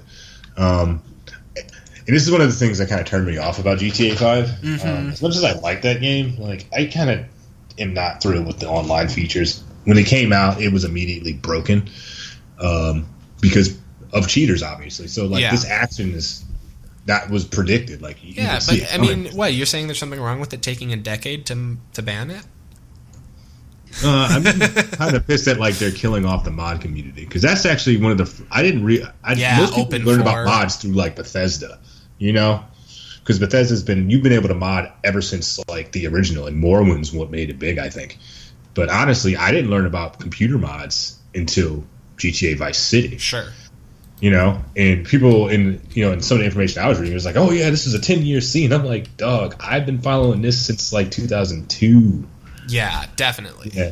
You know, and that's, and I understand Take-Two having to take an open, a pretty serious stance, because it is an online feature and it is cutting into the props. I get that. Well, and it's worth noting that it's the single player mod tool that everyone's so upset it's being removed is 100% capable of being made into a cheat menu with existing, with just slight tweaks to existing code. Is part of the concern, is that it could be an online cheat menu. It just isn't, because the developers have deliberately tried to mask that part of it. But there's nothing stopping someone from using it for that. And yeah. I think that's the concern. And this is, I'm going to be honest, coming from the perspective, you guys know how hard I come down in favor of modders. While I think it's a shame, I don't know that I feel that Take-Two was wrong to do this. I'm just pissed because they're killing off a community that actually got me into mods. Here's my thing. And that's why I'm pissed. Yeah, and that's really what kills me about it, because I started watching YouTube for GTA 5 mod videos. I remember watching the original mods where it was just cars. Yeah. And then the map for GTA 4, which got me into watching YouTube, watching Spears like role play as a cop in GTA 4. Like, those are all great memories I have. And they're just taking that away. And there's, hell, even like the super realistic graphics mods with the modded cars is a thing that I was watching recently in GTA 5. Like, those were cool, where you just had that on a backdrop while I build a model. Like, those are things that I like. Here's my thing, though. I'm going to be totally honest. Because, like, talking objectively, because this is even from the perspective of me as someone who is a niche modder in a lot of other games. I think that it's a worthy trade. I'd rather have online not be ruined for everyone than have some people able to play with mods. Like, I feel like this is a case where, like, they can't. Maybe is what you're saying. You wish that they had, like, I mean, I don't know how they would be able to only ban multiplayer mod menus, because the single player mod menus are multiplayer mod menus that are just tuned to single player. They're capable of modding multiplayer. Like, I get that, but I'm not about the and I'm being completely biased here, because a lot of people don't really care about the mod scene. I mean, the vast majority of GTA 5 players play online. Yeah, and I would argue that how can I put this? I feel like it's a bigger loss that GTA 5 online is utterly unplayable because of hackers than it is that we can't have cars and better graphics in single player. It's annoying, but I don't think that it's the worst thing that any company has ever done. I think it's a shame, and I think it's collateral damage, but I don't think it's a betrayal like so many people are acting like. Well, it is. Well, it's going to feel that way. Like, it makes sense what they're doing. If you're going to go to an online platform as a primary money-making tool, because Take-Two makes money off of the shark card. A lot. And you have, like, tons. Like, that is literally the profit that gives GTA 5 legs from a business perspective. Sure. So it makes sense. Like, there's no denying that. Like, I can't in any way, even as a business major. Well, and hey, it's worth noting, I'm maybe in the vocal or in the silent majority in this case, but the vocal minority has made their points clear. Holy shit. The current review rating of GTA 5 on Steam is overwhelmingly negative. In the last 3 days or 4 days, over 30,000 negative reviews have come in from people saying that the game is not worth it anymore because mods don't work. And you know what? That's kind of how I feel. Fair. It's a shame. Hey man, don't fuck with modders. They don't play games. You want to talk about a motivated community? Dude, I feel totally split in between, because I get it. I know why they did it, and it is their right, and they should, because that is their money-making facet. But at the same time... And I'm kind of being a hypocrite about it, to be honest, because if this happened in Bethesda, I'd lose my fucking shit. Yeah. But my thing is, I've always been really bothered that I really wanted to play GTA 5 online, but I don't think it was not really possible with the amount of hacking going on. Yep. And for me, I'm being selfish a little bit, I think, here, where I'm like, maybe now I can finally check out GTA Online. But you made such a good point when we were talking before the show, when you said, it's not like they said there's not going to be modding for GTA 5 and people are pissed about it. They had modding in GTA 5 for a decade. Communities were created over it. YouTubers have channels dedicated to it. And then they just, without warning, tore it all away.